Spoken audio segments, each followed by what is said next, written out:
NASA's Neil Gehrels Swift Observatory has captured a black hole eating a star that is similar to the Sun, occurred in a galaxy with a black hole that is 10 million times the mass of the Sun. Now, researchers consider the idea that planets can form in the massive clouds of dust and gas around supermassive black holes.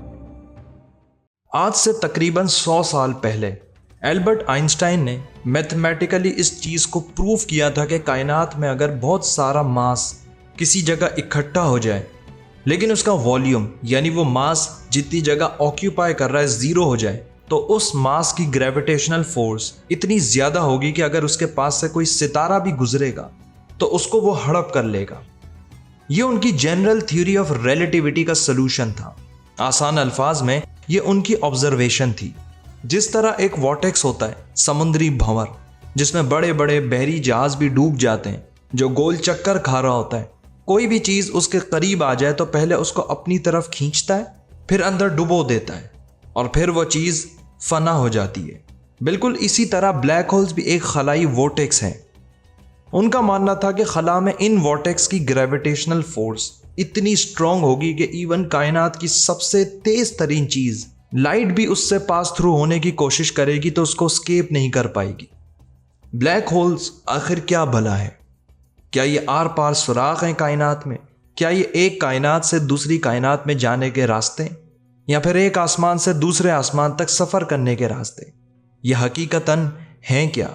आज हम इससे समझने की कोशिश करेंगे कुरान करीम और साइंसी तहकीक की मदद से।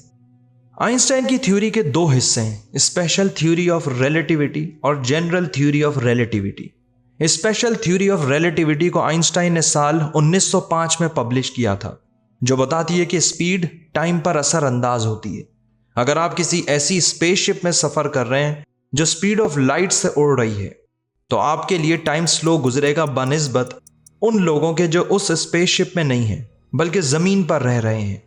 आपको महसूस नहीं होगा कि टाइम स्लो हो गया है, आपके लिए तो टाइम वैसे ही गुजर रहा होगा जैसे नॉर्मली गुजरता है। लेकिन जब आप ज़मीन पर दोबारा लौटेंगे तब आपको मालूम होगा कि टाइम आपके लिए कितना स्लो गुजर रहा था, क्योंकि ज़मीनी हालात और लोगों की उम्रें काफ़ी बढ़ चुकी होंगी, जबकि आपकी उम्र में इतना बड़ा फ़र्क नहीं आया होगा। सिर्फ स्पीड ही नहीं बल्कि ग्रेविटी से भी टाइम डायलेशन मुमकिन है, जिसे आइंस्टाइन ने बताया था अपनी जनरल थ्योरी ऑफ रिलेटिविटी में। और अगर आपने इस वीडियो को देखा हो तो मैंने ये कॉन्सेप्ट बहुत डिटेल से एक्सप्लेन किया है। ब्लैक होल की ग्रेविटी कितनी इमेंस होती है। हमारी ज़मीन की ग्रेविटी अगर थोड़ी सी भी बढ़ जाए तो हमारे लिए चलना फिरना बहुत दुश्वार हो जाएगा। परिंदे उड़ नहीं पाएंगे, दरख्त और पौधे ज़मीन से उग नहीं पाएंगे, हमारी हड्डियां हमारे जिस्म से अलहदा होने लगेंगी।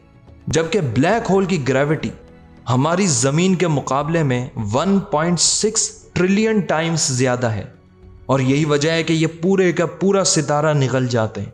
और कई super massive black holes super massive हुए ही बहुत से सितारों को निगल कर। जैसा कि आपको मालूम होगा कि हर गैलेक्सी के सेंटर में एक सुपर मैसिव ब्लैक होल होता है। सबसे छोटे सुपर मैसिव ब्लैक होल का मास 1 मिलियन यानी 10 लाख सूरजों के कंबाइंड मास से ज़्यादा होता है। हमारी अपनी मिल्की वे गैलेक्सी के सेंटर में जो सुपर मैसिव ब्लैक होल है, जिसे सेजिटेरियस ए कहते हैं, इस ब्लैक होल का मास हमारे सूरज के कंपैरिजन में 40 लाख सूरजों के मास के बराबर है। और साइज में ये इतना बड़ा है जितनी हमारी ज़मीन और सूरज के दरमियान फासला है, यानी 15 करोड़ किलोमीटर्स। मेरे दोस्तों, एक लाइट ईयर ही इतना होता है कि उसके 1/4 हिस्से का सफ़र करने के लिए हमारी ज़िंदगी की मियाद ही नाकाफ़ी है। उन गैलेक्सीज़ के कंपैरिजन में ब्लैक होल तो बहुत छोटा होता है। जभी तो अल्लाह ने फरमाया, यकीनन ये बहुत बड़ी कसम है अगर तुम्हें मालूम हो जाता। और ये तो आज हमें मालूम हो रहा है कि सितारे कहाँ गिरते हैं। ब्लैक होल्स दिखते कैसे हैं? ये ब्लैक होल जो आप स्क्रीन पर देख रहे हैं, ये इंटरस्टेलर मूवी में दिखाया गया है, जिसे गारगंटुआ ब्लैक होल कहते हैं। ये काफ़ी हद तक रियलिस्टिक और 3 डायमेंशनल बनाया गया है उस ब्लैक होल के कंपैरिजन में जो इंसानों ने रियल में पिक्चर ली थी कुछ सालों पहले। तो सबसे पहली चीज़ आप ब्लैक होल में नोटिस करेंगे वो है ये ऑरेंज कलर का रिंग जो इस ब्लैक होल के अराउंड है। इसे एक्रीशन डिस्क कहते हैं। और ब्लैक होल के गिर्द बहुत ज़्यादा ग्रेविटेशनल फोर्स की वजह से स्पेस का बहुत सारा मैटर और डस्ट ब्लैक होल की तरफ खींचता है और उसके चारों तरफ घूमता रहता है। जिस तरह हमारे सोलर सिस्टम में प्लैनेट्स सन के अराउंड ऑर्बिट करते हैं उसके ग्रेविटेशनल फोर्स की वजह से, लेकिन यहाँ ग्रेविटी इतनी स्ट्रांग हो गई है कि जो मैटर इसके आसपास घूमने लग रहा है वो बहुत तेज़ी से घूमने की वजह से इस कदर हीटअप हो चुका है कि अब वो एनर्जी में कन्वर्ट हो गया है और ये आग के पार्टिकल्स बन चुके हैं जो मिलियन डिग्री सेल्सियस से भी ज़्यादा गर्म है। ये पार्टिकल्स इतनी ज़्यादा तेज़ी से घूमते हैं कि एक दूसरे से टकराते हैं, रगड़ खाते हैं और ग्लो करने लग जाते हैं। इलेक्ट्रोमैग्नेटिक रेडिएशंस इनसे निकलने लग जाती हैं जो ज़्यादातर एक्सरेज होती हैं। और ब्लैक होल के सेंटर में जो बेंड हुई हुई लाइट नज़र आ रही है, ये दरअसल इमेंस ग्रेविटी की वजह से यहाँ लाइट बेंड हो गई है।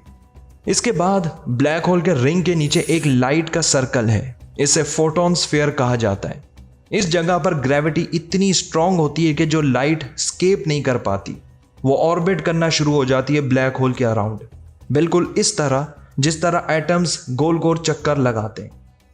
और फर्ज करें कि आप इस हिस्से तक पहुंच गए और किसी तरह जिंदा बच गए, तो आपको अपना पीछे वाला हिस्सा दिखने लगेगा।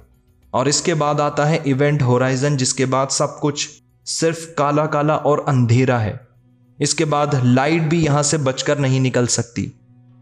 और ब्लैक होल्स की ये तारीफ कुरान में ऐन बिल्कुल इसी तरह बताई गई है।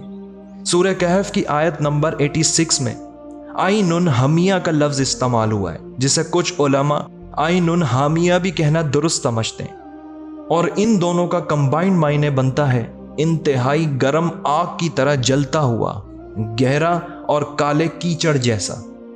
यह सुनकर आपको क्या लगता है कि क्या यह किसी समंदर की बात हो रही है? हरगिज नहीं, यह ब्लैक होल की ऐन उसी तरह तारीफ है जैसा हमें साइंस ने बताया। और आखिर में आपको ब्लैक होल के सेंटर में रोशनी की एक लंबी धार दिख रही है, इसे क्वाज़ार्स कहते हैं। यह गैलेक्सीज के सेंटर में होती है जो सुपर मैसिव ब्लैक होल से निकलती है। वो मैटर जो ब्लैक होल में गिर जाता है और जैसा कि मैंने आपको बताया कि हीटअप होकर मिलियन डिग्रीज तक इसका टेम्परेचर बढ़ जाता है और एनर्जी में कन्वर्ट होकर ग्लो करने लगता है। ये उसी मैटर की चमक है जो अरबों नूरी साल का फासला तय करती हुई दूर निकल जाती है। इनको साइंस खलाई लाइट हाउस कहती है, जो अंधेरे में खला की वसतों तक चमक रही होती है। और हैरानी की बात देखें, ब्लैक होल का ये फीचर कुरान में भी डिस्क्राइब हुआ है। अरबी में रास्ते को तरीक कहते हैं और इसी तरीक से निकलता है तारिक। और इसी नाम से मंसूब सूरह तारिक में यूं आया है, आसमान और तारिक की कसम, और तुम्हें क्या मालूम तारिक क्या है? ये सितारा साकिब है। साकिब के अरबी जुबान में दो मायने, एक आर पार सुराख को कहते हैं और दूसरा दूध की धार की मानिंद रोशनी जो अंधेरे में दूर निकल जाती है, जिसे साइंस आज क्वाज़ार्स के नाम से जानती है। और आज कुछ साइंसी नज़रियात के मुताबिक ब्लैक होल्स ही वर्म होल्स की टनल हो सकती हैं, क्योंकि वर्म होल्स की टनल खुलती ही इंतहाई स्ट्रॉन्ग ग्रेविटेशनल फोर्स की वजह से। और जैसे जैसे आप ब्लैक होल के अंदर गिरते चले जाएंगे, उसकी टनल डीप और नैरो से नैरो होती चली जाएगी और उस सुरंग के इख्तिताम को कहते हैं सिंगुलैरिटी, जिसको पार करने के बाद शायद आप दूसरी कायनात में दाखिल हो जाएं। लेकिन ये नज़रियात अभी तक साबित शुदा नहीं है। हज़रत मुआविया रज़ी अल्लाह ताला अन्हु ने एक मरतबा काब रहमतुल्लाह अलैह के पास एक आदमी को भेजा और उससे कहा कि काब से पूछना कि सूरज कहाँ गुरूब होता है। तो आगे से काब ने जवाब भिजवाया कि वो पानी और कीचड़ में चला जाता है। और यह कहकर उन्होंने अपने हाथ से मगरिब की तरफ इशारा किया। और जब काब रहमतुल्लाह अलैह का ये जवाब हज़रत इब्ने अब्बास रज़ी अल्लाह ताला अन्हु तक पहुँचा, तो उस वक्त उनके पास एक आदमी बैठा हुआ था और उसने ये वाक़या सुनकर कहने लगा कि काब ने बिल्कुल सही फरमाया। अगर इस वक्त मैं काब के पास होता तो उनकी इस बात पर हिमायत करता, आशार पढ़ता जिसमें उसने जुल्करनैन के सफ़र का जिक्र किया है।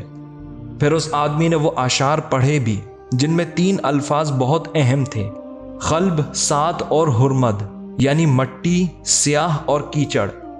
हज़रत इब्ने अब्बास रज़ी अल्लाह ताला अन्हु इस बात को खामोशी के साथ बहुत गौर से सुन रहे थे और उस वक्त उन्होंने अपने ग़ुलाम से कहा कि ये बात काबिल यादगार के तौर पर लिख लो। इस सारी बात में ऐसा ख़ास क्या था कि इब्ने अब्बास रजी अल्लाह ताला अन्हु ने अपने ग़ुलाम से यादगार के तौर पर लिखने को कहा।